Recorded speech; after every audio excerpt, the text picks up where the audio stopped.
Une simple convocation judiciaire peut-elle devenir un événement politique majeur? Une procédure visant une personnalité médiatique peut-elle, à elle seule, raviver les débats sur la succession au sommet de l'État? Et surtout, pourquoi cette affaire suscite-t-elle autant de réactions, aussi bien au Cameroun que dans la diaspora? Depuis plusieurs semaines, un dossier fait couler beaucoup d'encre. Il concerne Georges Gilbert Baongla, personnalité politique connue pour ses prises de parole très médiatisées. Selon plusieurs informations rendues publiques, une procédure judiciaire est engagée contre lui, notamment autour d'accusations liées à la cybercriminalité et à la diffamation. Dans le même temps, ses déclarations sur la succession présidentielle et sur certaines personnalités du pouvoir continuent d'alimenter les débats. Mais ce n'est pas tout. À Yaoundé, chaque affaire judiciaire impliquant une figure politique est souvent analysée au-delà du simple cadre juridique. Les observateurs y voient parfois un révélateur des équilibres institutionnels, tandis que d'autres estiment qu'il ne faut pas tirer de conclusions hâtives tant que les procédures suivent leur cours. Alors, assiste-t-on simplement à l'application ordinaire de la loi? Ou cette affaire intervient-elle dans un contexte politique particulièrement sensible où chaque décision est interprétée à travers le prisme des rapports de force? La question mérite d'être posée. Car au Cameroun, il existe un vieux proverbe qui semble traverser toutes les époques. Quand le tam-tam change de rythme, même les danseurs les plus expérimentés regardent d'abord le chef avant de continuer à danser. Et aujourd'hui, beaucoup observent attentivement le rythme du tam-tam politique. Pendant que certains parlent de procédures judiciaires, d'autres évoquent un contexte de forte tension autour de la transition institutionnelle. Les autorités, de leur côté, n'ont pas présenté cette affaire comme un dossier politique. À l'inverse, plusieurs acteurs de l'opposition et certains analystes estiment que le calendrier de cette procédure nourrit de nombreuses interrogations. Mais où s'arrête le droit? Où commence l'interprétation politique? C'est précisément ce que nous allons décrypter, en distinguant les faits établis des analyses et des hypothèses, sans céder aux raccourcis. Installez-vous confortablement, car derrière cette affaire se cache peut-être une lecture plus large du fonctionnement des institutions camerounaises. Et le plus intéressant commence maintenant. Partie 1. Contexte et faits vérifiables. Pour comprendre pourquoi cette affaire occupe autant l'espace médiatique, il faut d'abord revenir à ce qui est vérifiable. En matière d'actualité politique, surtout lorsqu'elle touche aux plus hautes institutions de l'État, la première responsabilité d'un journaliste consiste à distinguer les faits des interprétations. Au Cameroun, cette distinction est essentielle, car les rumeurs circulent souvent plus vite que les communiqués officiels. Ce qui est établi, c'est que Georges Gilbert Baongla est une personnalité politique connue du grand public. Au fil des années, il s'est illustré par des déclarations très médiatisées, parfois controversées, qui lui ont assuré une forte visibilité dans les médias traditionnels comme sur les réseaux sociaux. Ses interventions portent régulièrement sur les institutions, la gouvernance et la succession présidentielle. Mais ce n'est pas tout. Selon des documents et informations rendus publics, une procédure judiciaire a été engagée à son encontre. Des convocations auraient été émises et des mesures administratives auraient également été évoquées dans le cadre de cette procédure. Les autorités compétentes ont présenté ces démarches comme relevant du droit en vigueur, notamment de dispositions relatives à la cybercriminalité et à d'autres infractions présumées. À ce stade, il convient de rappeler qu'une procédure ne constitue pas une condamnation et que toute personne concernée bénéficie de la présomption d'innocence. C'est un principe fondamental de l'état de droit. Pourtant, dans le débat public camerounais, chaque dossier sensible semble rapidement dépasser le terrain judiciaire. Les conversations glissent presque aussitôt vers le terrain politique. Ce phénomène n'est pas nouveau. Depuis plusieurs décennies, chaque événement touchant un acteur influent est souvent analysé à travers le contexte général du pouvoir, des équilibres institutionnels et des rapports de force. Et c'est précisément là que commence la complexité de cette affaire. Car Georges Gilbert Baongla n'est pas uniquement connu pour son activité politique. Ces derniers mois, il a également multiplié des prises de parole publiques sur des sujets particulièrement sensibles. Certaines de ses déclarations auraient porté sur la succession présidentielle, sur le poste de vice-président réintroduit par la révision constitutionnelle d'avril 2026, ainsi que sur la famille présidentielle. Ces déclarations ont suscité de nombreuses réactions, favorables pour certains, critiques pour d'autres. Mais une question demeure. Existe-t-il un lien entre ces prises de position et la procédure engagée contre lui? À ce stade, aucune preuve publique ne permet de l'affirmer. Les autorités n'ont pas officiellement présenté cette procédure comme étant liée à ses opinions politiques. À l'inverse, plusieurs commentateurs et responsables de l'opposition estiment que le contexte mérite d'être examiné avec attention. Deux lectures coexistent donc dans l'espace public, sans qu'il soit possible de trancher sur la seule base des informations disponibles. Et pourtant, un détail mérite qu'on s'y attarde. Depuis plusieurs mois, Le Cameroun traverse une période marquée par de nombreuses spéculations autour de l'avenir institutionnel du pays. Les débats se sont intensifiés après la réintroduction du poste de vice-président. Pour certains observateurs, cette évolution pourrait simplement renforcer la continuité des institutions. Pour d'autres, elle alimente des interrogations sur la manière dont pourrait être organisée une future transition. Là encore, les hypothèses sont nombreuses, mais les certitudes sont rares. Dans ce climat, chaque déclaration, chaque communiqué, chaque nomination et chaque procédure fait l'objet d'analyses parfois très différentes. Le moindre mouvement est scruté comme si toute la classe politique observait une immense partie d'échecs où chacun essaie de deviner le prochain coup avant même que la main ne touche la pièce. Au Cameroun, on dit souvent que lorsque le marché commence à chuchoter, le quartier finit toujours par parler plus fort que le tambour. Les réseaux sociaux amplifient ce phénomène. Une information publiée le matin peut devenir, le soir même, une certitude dans l'imaginaire collectif, alors même qu'aucune confirmation officielle n'est intervenue. C'est précisément pourquoi la prudence est indispensable. Dans cette affaire, plusieurs récits circulent en parallèle. Les autorités mettent en avant le fonctionnement normal de la justice. Certains acteurs politiques dénoncent, eux, ce qu'ils considèrent comme un contexte particulier. Entre ces deux positions, les citoyens tentent de comprendre, souvent à partir d'informations incomplètes. Mais ce n'est pas tout. Au-delà du cas de Georges Gilbert Baongla, cette séquence soulève une interrogation plus large. Comment interpréter les tensions qui semblent traverser la scène politique camerounaise à l'approche d'échéances majeures? S'agit-il simplement d'une succession de procédures indépendantes ou du reflet d'un climat politique plus sensible? C'est cette question qui nous conduit à la suite de notre enquête. Dans la prochaine partie, nous allons examiner les différentes lectures de cette affaire, les positions des autorités, celles de l'opposition et les analyses qui alimentent aujourd'hui le débat public. Partie 2. Le conflit et les tensions autour de l'affaire. Lorsqu'une procédure judiciaire vise une personnalité aussi médiatisée que Georges Gilbert Baongla, deux lectures apparaissent presque immédiatement dans le débat public camerounais. La première consiste à y voir une application normale des textes en vigueur.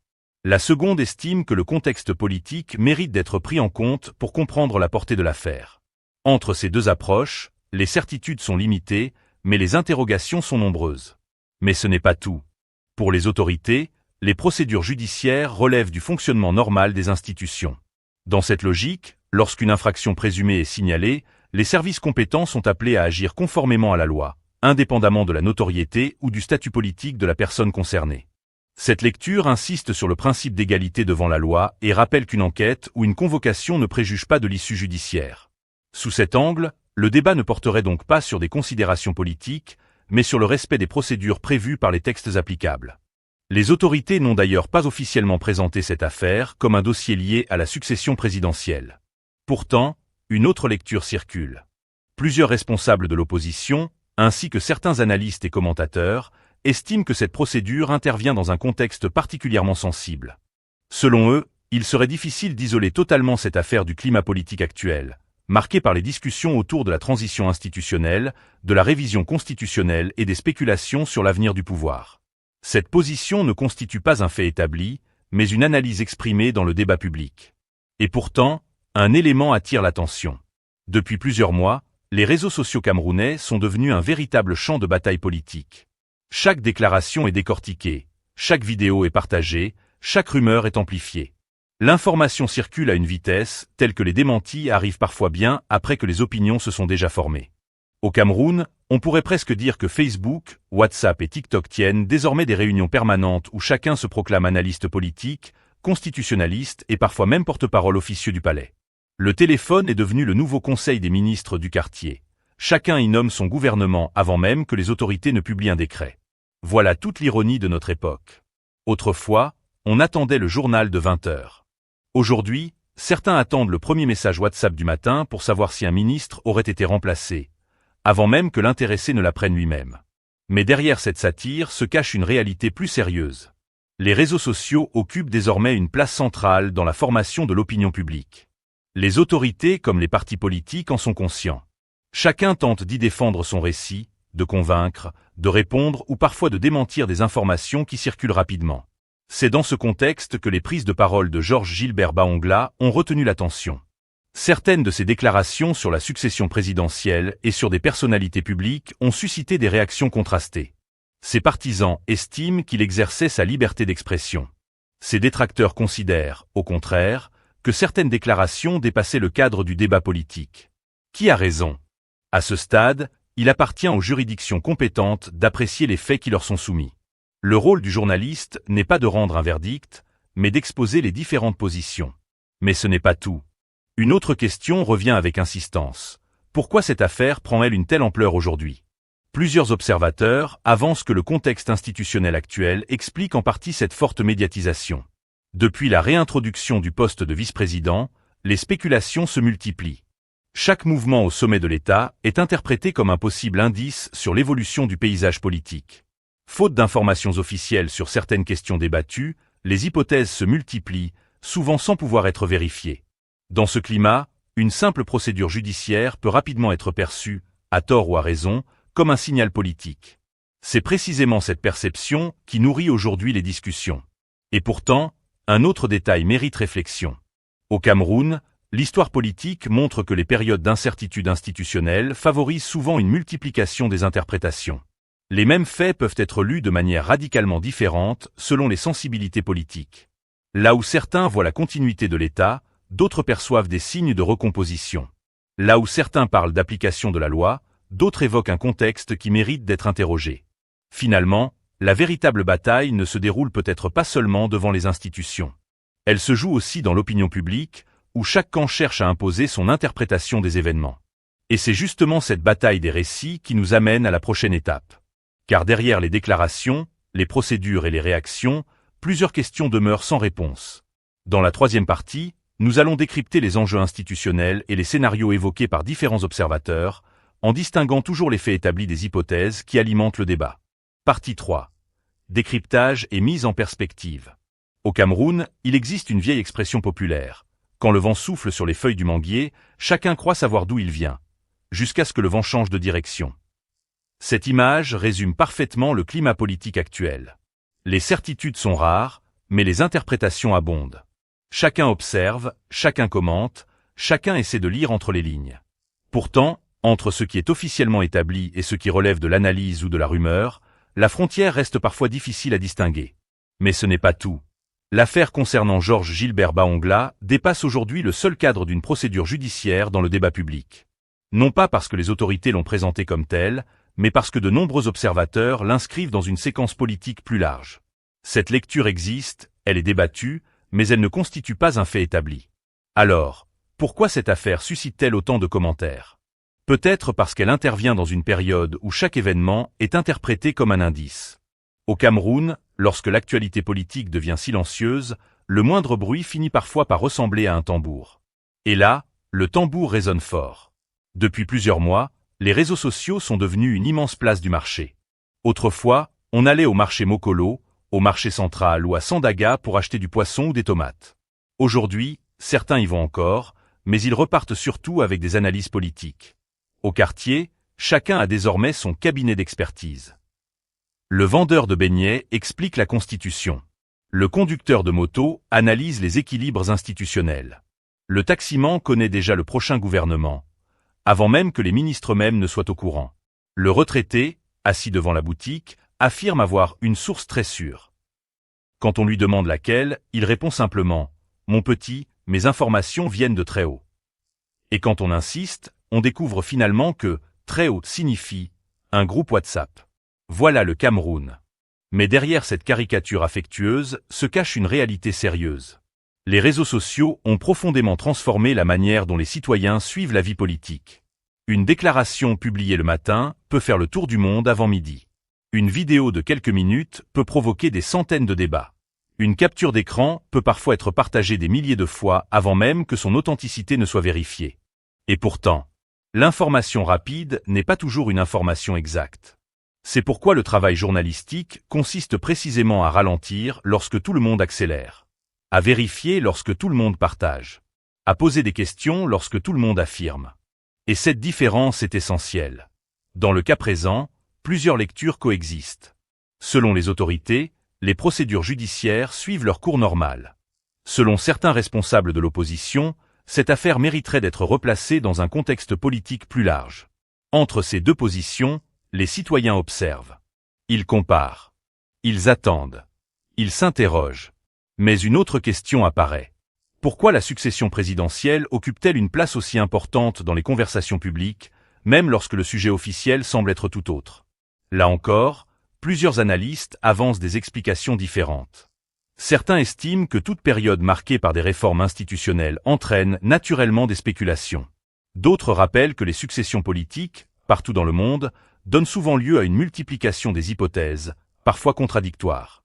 Et le Cameroun n'échappe pas à cette réalité. Mais ce n'est pas tout. Au Cameroun, il existe presque une spécialité nationale, la lecture entre les lignes. Quand un responsable prend la parole, certains écoutent son discours. D'autres regardent qui est assis à sa droite. D'autres encore comptent le nombre d'applaudissements. Et il y a toujours quelqu'un pour dire. Vous avez remarqué qu'il a toussé avant de commencer? Ça veut dire quelque chose. Résultat, même le silence devient une information. Même une absence peut donner naissance à 50 analyses différentes. Même une photographie officielle devient un sujet de débat pendant une semaine. On pourrait presque en rire. Et d'une certaine manière, les Camerounais en rient souvent. Parce que l'humour est parfois la meilleure façon de supporter l'incertitude. Dans les quartiers, on entend parfois cette phrase. Au Cameroun, quand tu n'as pas l'information, tu fabriques l'analyse. C'est une plaisanterie. Mais comme toutes les bonnes plaisanteries camerounaises, elle contient souvent une part de vérité. Et pourtant, le rôle du journaliste n'est justement pas de fabriquer une vérité. Son rôle est de rappeler que certaines questions restent ouvertes, que certaines affirmations demandent encore des preuves, que certaines hypothèses doivent rester des hypothèses. Car dans un contexte aussi sensible, transformer une supposition en certitude peut avoir des conséquences importantes. Voilà pourquoi la prudence est une force. Pas une faiblesse. Mais ce n'est pas fini. Une autre dimension mérite d'être évoquée. L'opinion publique. Aujourd'hui, les citoyens ne se contentent plus d'attendre les communiqués officiels. Ils commentent. Ils débattent. Ils contestent parfois. Ils demandent davantage d'explications. Cette évolution transforme progressivement la relation entre les institutions, les médias et la population. La communication politique devient alors presque aussi importante que la décision elle-même. Car une décision mal expliquée laisse immédiatement place aux interprétations. Et lorsqu'il manque des explications, les rumeurs arrivent toujours avant les éclaircissements. Comme on le dit souvent chez nous, la rumeur voyage en moto, la vérité marche souvent à pied. Et quand la vérité arrive enfin, la rumeur a déjà terminé 3 tournées dans tous les quartiers. Voilà pourquoi cette affaire dépasse largement les personnes concernées. Elle pose une question plus large. Comment construire la confiance publique dans un environnement où circulent simultanément des informations officielles, des analyses, des commentaires, des rumeurs et parfois de fausses informations? La réponse n'est pas simple. Mais une chose paraît certaine. Plus la transparence est forte, moins les spéculations trouvent de place. À l'inverse, lorsque les zones d'ombre persistent, chacun tente d'y projeter sa propre lecture. Et c'est précisément ce qui semble alimenter le débat actuel. Mais attention, le plus intéressant n'est peut-être pas ce que chacun affirme savoir. Le plus intéressant est peut-être ce que personne ne peut encore démontrer avec certitude. Et c'est là que commence la véritable réflexion citoyenne. Dans la 4e partie, nous quitterons les personnes pour nous intéresser aux mécanismes du pouvoir, aux habitudes politiques et aux paradoxes institutionnels qui nourrissent depuis des années les débats au Cameroun. Car parfois, le véritable personnage principal n'est pas un homme, mais le système lui-même. Partie 4. Analyse satirique des pratiques. Quand le système devient le véritable personnage. Au Cameroun, il y a une chose qui ne prend jamais sa retraite, le commentaire politique. Le soleil peut se coucher. La pluie peut tomber. Le courant peut partir. Mais le débat politique, lui, ne connaît ni délestage ni couvre-feu. À peine un communiqué est-il publié que tout le pays devient spécialiste. Le chauffeur de taxi devient professeur de droit constitutionnel. Le vendeur de carburant au détail devient expert en stratégie institutionnelle. Le gardien de nuit explique les rapports de force avec une assurance qui ferait presque rougir un universitaire. Et le voisin qui, hier encore, cherchait la télécommande de sa télévision pendant 2 heures affirme aujourd'hui connaître les secrets du palais d'Etoudi. Bienvenue au Cameroun. Le seul pays où une réunion de 3 personnes devant une boutique peut produire 15 scénarios différents avant même le journal de 20 heures. Mais ce n'est pas tout. Notre vie politique ressemble parfois à une grande partie de Ndolo, où chacun prétend connaître les cartes de son adversaire alors que personne ne voit réellement le paquet. On observe. On interprète. On imagine. On suppose. Puis chacun construit son propre film. À la fin, Il y a tellement de réalisateurs que le scénario officiel devient presque le dernier à être diffusé. Et pourtant, ce n'est pas forcément parce que les Camerounais aiment les rumeurs. C'est souvent parce qu'ils cherchent à comprendre. Lorsque les réponses tardent, les hypothèses prennent naturellement la place des explications. Le vide ne reste jamais vide. En politique comme dans la nature. Mais regardons maintenant une autre habitude bien camerounaise. Au Cameroun, lorsqu'une information importante est attendue, chacun développe une technique personnelle. Il y a ceux qui regardent les communiqués. Il y a ceux qui analysent les déplacements officiels. Et puis il y a cette catégorie très particulière. Ceux qui observent les photographies. Oui, une simple photo officielle. Si un responsable est placé au premier rang, les commentaires commencent.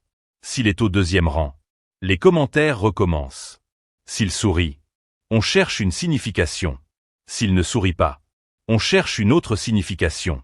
S'il regarde vers la droite, certains y voient un message. S'il regarde vers là. Conclusion. Au terme de ce décryptage, une évidence s'impose. Cette affaire dépasse largement les réactions qu'elle suscite sur les réseaux sociaux. Elle invite surtout à réfléchir à la manière dont les événements politiques sont interprétés dans un contexte où les informations officielles, les analyses, les déclarations d'acteurs politiques